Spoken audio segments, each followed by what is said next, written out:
it's, and we're going to have this conversation over and over in different settings when you're planning curriculum, when you're doing things.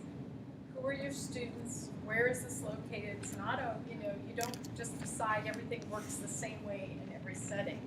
People are different ages, they're there for different reasons. Some are there by choice, some are there because it's mandated. They're there for different techniques. The parental and community background is different. You have to teach according to all of those things together. It's not just a one-size. I grew up in Brooklyn, and I went to performing arts school in the city, well, in Brooklyn. What school did you go I to? did Mark Twain for intermediate, and I did Edward R. Murrow for school. But a lot of my friends went to LaGuardia. I missed the audition because I went to a Broadway show. It was really bad. But all my classes were very diverse, so it's really interesting. Like thinking back on it, it's like it was really like very mixed. All my schools were like it would be maybe 35% white, but then it was completely like mixed the rest. So it's really interesting, like because it was never something that was like brought up. It was just kind of like the class was mixed. Yeah, I grew up in Brooklyn too, and I feel like Interesting, I'm really lucky too. Just talking about like addressing it, like it was just something that I guess I just always took for granted. That it was just I had a lot of diversity in all the classes that I was in. I think this is like the least mixed. But I think it's mixed because people are from And every do you other know country that Dan said is more diverse in Steinhardt than almost every other major Yeah, in that's- Steinhardt? And we're in New York City. I know. I know. They always look to me and say, "How do you do it?" And I say, "I don't do anything." We just have people. Well, thank you.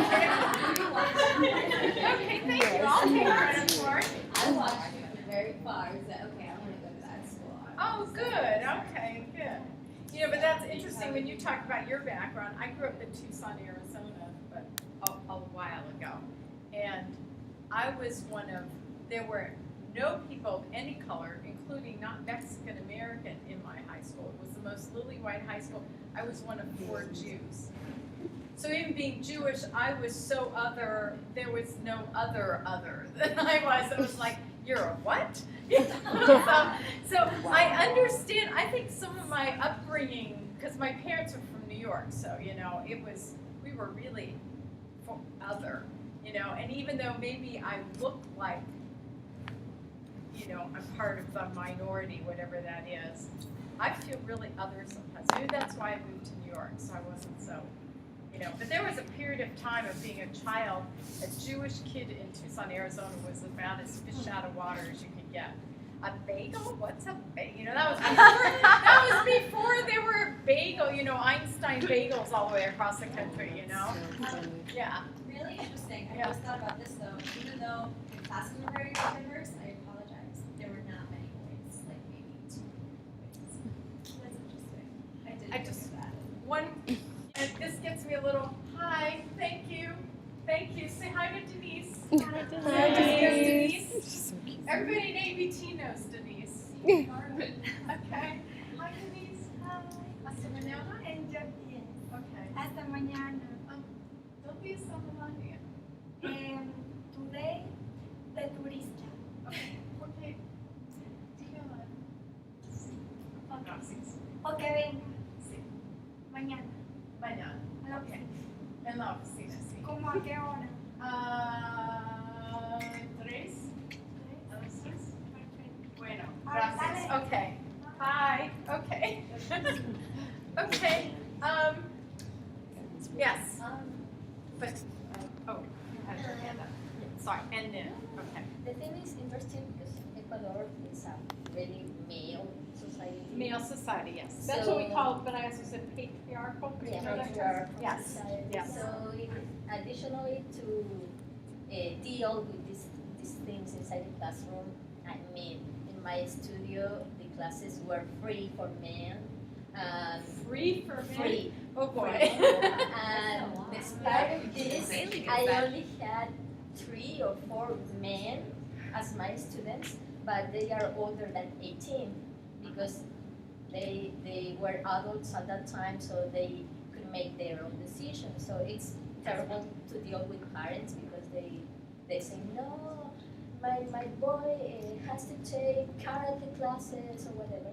Yes. But the thing is the contrast, because I lived in Cuba. When I went to Cuba, for me it was a shock, like this, because in my ballet school, when I studied at the professional ballet school in Quito, I only had female classmates, and maybe one male, but he was older than us, maybe 25, etc. And the common rule that the few men that they were gays. So it's like, when I went to Cuba, it was the total opposite side. It was all mixed up. Yeah. In our year, there were 3 classes, one for women and the other 2 for men. So we are more or less 32 in our year. Yeah. So we were 12 women and 20 men. Wow. And in the National Ballet School, there is a kind of, I don't know how to say, weird thing, because maybe there were 2 gay men in our school, but these 2 men, their life was terrible. Their lives were terrible because all the men intimidated them because, you are gay, so we don't want to see here butterflies and flowers, go away. So, because the Cuban men are so macho, and they have to they have to demonstrate this in front of the other people because they are ballet dancers, and they don't want to be confused with gay people. So it's like they are so playboys, they have many girlfriends inside the ballet school. So it's like, what is this? So it's from the beginning, for example, the first year of the school, boys who are 10 years old, they go directly to a separate class only for men. So it's generally the men classes are bigger than the women classes. And they have these kind of privileges that the girls told before. Yeah. Because for them, the life inside ballet is easier than for women. Easier. Yeah. Because the National Ballet Company is going to accept maybe in 1 year maybe 15 men and only 5 women. So it's like, and generally not all of these men are good ballet dancers, but they are accepted because they are men. So it's like, it's so but again, it depends on where you are. She just talked about 2 countries, so context is everything. Yes. Oh, really? I remember when I was younger and in my elementary school, we had this festival once a year. It was an international festival, and every class picked a country, and they ate food from that country, and the whole school. Right. And it really affected me greatly in life because I learned about specific places that I don't think I would have remembered because of it. I feel like international education and applying it to dance is really helpful. Yes. Because we are from different places. Right, and then as kids get older, they start to understand if they're not getting that from their home because, say, their parents or their family don't know so much about the broader perspective on people, that they're understanding that there's more than just a color and that there's actual lineage and history behind different places.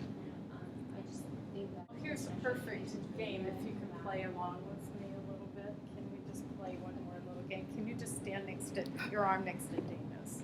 Oh, okay. Not one color fits all, right? Thank you, Benny, for being in the middle.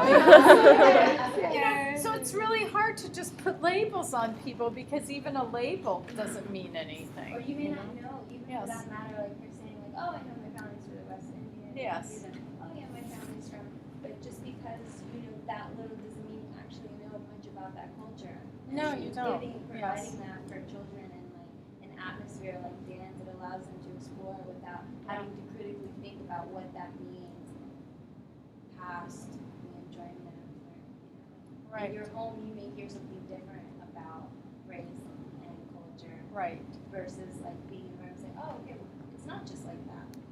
Oh, they eat this kind of food, or oh, they do these kind of dances.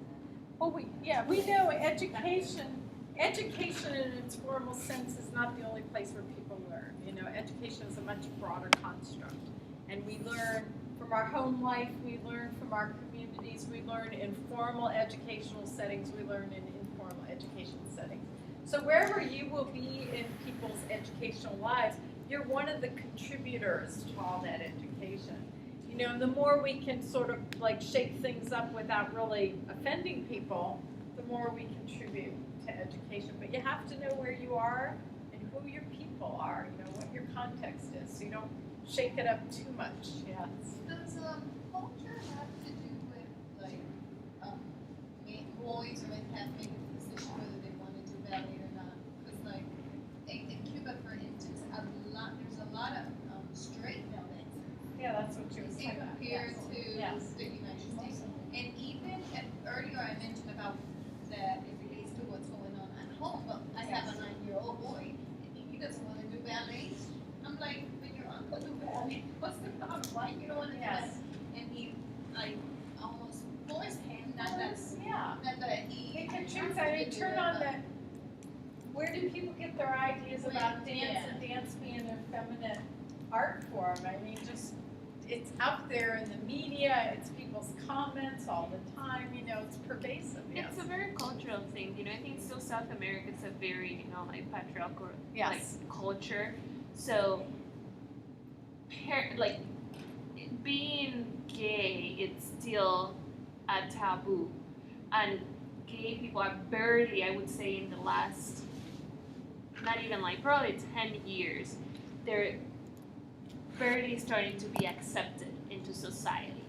So a lot of, you know, like people, even if they had the different sexual, you know, orientation, they hid it for the longest time, or they're still hiding it. Yeah. So it's just, I think it has a lot to do, and because of those, you know, like ideas, then people tend to be a lot more careful. Oh my God, I'm not gonna put my, you know, like child into dance because they're gonna think he's gay. Even though, like in the studio I went, we had only one gay, that he was still in the closet. Like the rest, they were all straight males. So Yeah, and racism is like that. But imagine a black principal ballet dancer at ABT. Is that gonna Well, ever you know, happen? that's a whole other Desmond discussion. This one. What did you say? It's one of them, Desmond Richardson. Yes, but he's not in ABT right now. Not anymore. Not anymore. There's 4 in the level 5 class that look great. Yes. They grow up to be. I know, and wouldn't that be exciting, you know?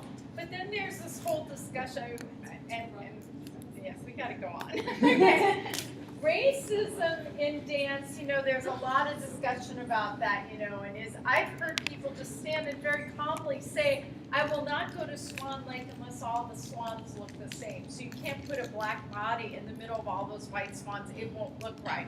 I've heard people, these words are not coming out of my mouth, don't quote me, but I've heard people stand and very calmly say that, you know, so if I've heard one person say that, and a lot of people I know think that, I'm sure a company like ABT that puts on a very expensive Swan Lake at the Metropolitan Opera House, how much does that cost, is concerned. Is the public going to buy the tickets? That's important. If there is this dark skin in the middle of all those white swans, if that's going to set people out in an uproar, what do we do? You know, where does change come from? You know, do they need to put 6 people mingled amongst those like 25 white swans and then will it look okay? I don't know, you know. Will the public be in an uproar and walk out? I kind of doubt it, you know, but, you know, these are the things that we just consider all the time, you know. It's just like, will they put a head